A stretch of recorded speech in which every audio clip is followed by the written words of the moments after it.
1 नवंबर आने के साथ ही कई नियमों में बदलाव हो गए हैं, जिसका सीधा असर आम लोगों की जेब पर पड़ने वाला है। आइए जानते हैं कौन कौन से नियम में बदलाव हुआ है। पहला बदलाव, एलपीजी गैस के दाम बढ़े। नए महीने की शुरुआत के साथ ही एलपीजी सिलेंडर के दाम में इजाफा किया गया है। आज से 62 रुपए एलपीजी गैस सिलेंडर के दाम में इजाफा हुआ है। ऑयल कंपनियों ने 19 किलो वाले कमर्शियल एलपीजी सिलेंडर के दाम में इजाफा किया है, जबकि 14.2 किलो वाले घरेलू सिलेंडर की कीमतों में कोई बदलाव नहीं हुआ है।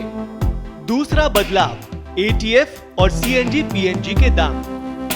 एयर टरबाइन फ्यूल एटीएफ के दाम में संशोधन किया गया है। बीते कुछ महीनों में हवाई ईंधन के दाम में कटौती देखने को मिली है।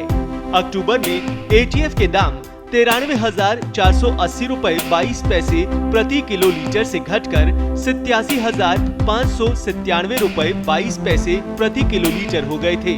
हालांकि अब इसके दाम बढ़े हैं और दिल्ली में इसकी कीमत 90,538 रुपए 72 पैसे प्रति किलो लीटर हो गई है। सीएनजी पीएनजी के दाम में कोई बदलाव नहीं हुआ है। तीसरा बदलाव, क्रेडिट कार्ड के नियम बदले।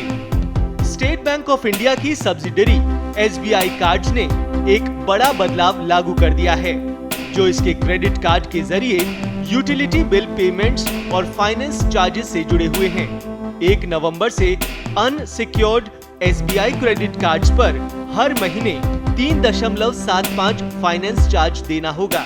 इसके अलावा बिजली, पानी, एलपीजी गैस समेत अन्य यूटिलिटी सर्विसेज में 50,000 रुपए से अधिक पेमेंट करने पर 1% एक्स्ट्रा चार्ज देना होगा।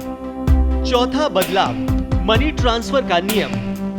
भारतीय रिजर्व बैंक यानी आरबीआई ने घरेलू मनी ट्रांसफर यानी डीएमटी के लिए नए नियमों की घोषणा की है, जो आज से लागू हो रही है। इन नियमों का उद्देश्य धोखाधड़ी के लिए बैंकिंग चैनलों के दुरुपयोग को रोकना है। पांचवा बदलाव, ट्रेन टिकट बदलाव। भारतीय रेलवे की train ticket advance reservation period यानी एआरपी, जिसमें यात्रा का दिन शामिल नहीं है, 1 नवंबर से 120 दिनों से घटाकर 60 दिन का कर दिया गया है। इस संशोधन का उद्देश्य टिकट खरीद प्रक्रिया को सुव्यवस्थित करते हुए यात्रियों की सुविधा को बनाए रखना है। छठा बदलाव, यूपीआई की बढ़ी लिमिट। 1 नवंबर 2024 से यूपीआई लाइट प्लेटफॉर्म में 2 बड़े बदलाव हुए हैं। अब यूपीआई लाइट यूजर्स ज्यादा पेमेंट कर सकेंगे। आरबीआई ने इसकी ट्रांजैक्शन लिमिट को बढ़ा दिया है। इसके अलावा एक और बदलाव हुआ है, जिसमें कहा गया है कि यूपीआई लाइट बैलेंस एक तय समय सीमा के नीचे ही हो जाएगा। नए ऑटो टॉप अप फीचर से यूपीआई लाइट में फिर से पैसे ऐड हो सकेंगे। सातवां बदलाव, बैंकों में 13 दिन की छुट्टियां।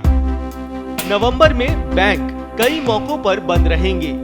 नवंबर में कुल 13 दिन बैंकों की छुट्टियां रहेंगी। इन बैंक हॉलिडेज के दौरान आप बैंकों की ऑनलाइन सर्विसेज का इस्तेमाल करते हुए अपने बैंकिंग से जुड़े काम और ट्रांजैक्शंस निपटा सकते हैं। ये सर्विसेज 24/7 चालू रहती हैं। तो ये थे 1 नवंबर से लागू हुए नए नियम। इनका ध्यान रखें और अपने वित्तीय कामों को संभल कर करें।